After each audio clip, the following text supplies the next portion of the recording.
Welcome back, ladies and gentlemen, to another JVS movie review from the Toronto Film Festival. Today's film, Silent Night, starring Keira Knightley, Roman Griffin Davis, and Matthew Goode. Here's the synopsis. Nell, Simon, and their sons are ready to welcome friends and family alike for what promises to be the perfect Christmas gathering. Perfect except for one thing: everyone is going to die. This is directed by Camille Griffin. Now, this is the most interesting concept of a film that I saw at this film festival. So we're introduced to a family first. Keira Knightley being the mom, Matthew Goode being the dad, and Roman being their son, one of their sons, and they also have twin sons, which is actually played by Roman's brothers, twin brothers in this film, which is super cool. And we're introduced to this family. We don't know what's going on, but it's happy Christmas music playing, and everyone is gathering for Christmas.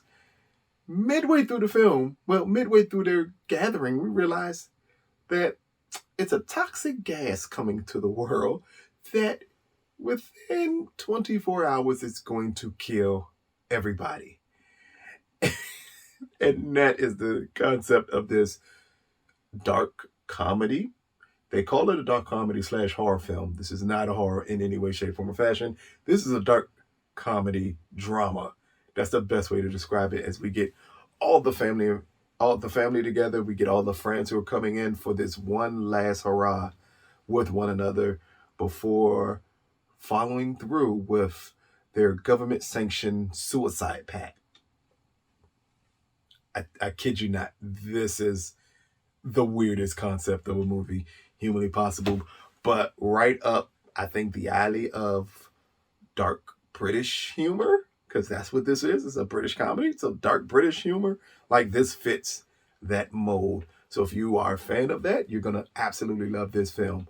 Now, Mr. Roman Griffin Davis steals this film in every way, shape, form, or fashion. As a kid who's having extremely honest conversation with his parents about what's going on, why he does not like it, why he does not at times fully understand it, and getting all his emotions out. Some of his scenes with Keira Knightley are amazing as mother and son, as they just go back and forth with one another for not just understanding, but just him feeling like he needs to offload. It's a speech given at the table by all the children in the film, pinpointing why we're in this situation and saying that basically the adults messed up, you ruined the planet is tired of you, and this is the way for the planet to get rid of you. And the kids blame the adults for it, basically saying, you were supposed to leave us a better world and you didn't. Again, it's about a night of honest conversation with friends. And it works really, really well here. It is well directed, well written up until the third act, where this movie betrays the audience in a way, and that's not the best thing in the world. Again, without giving anything away, because I think this is still something that most people will love and enjoy. The third act, the end of the film, just made me feel like it was pointless for me watching the entire film, after it betrayed a concept of the film that I thought was the crucial, most important element of the film. It was like they wanted a moment that they didn't need to have, and that kind of took me out of the film. But before that moment here, we get great performances from this ensemble cast here. Everybody works well with one another. The lines are very punchy. The conversation is extremely interesting and funny at times. It works on so many levels for this group of friends to come around one another at the point where the world is about to end.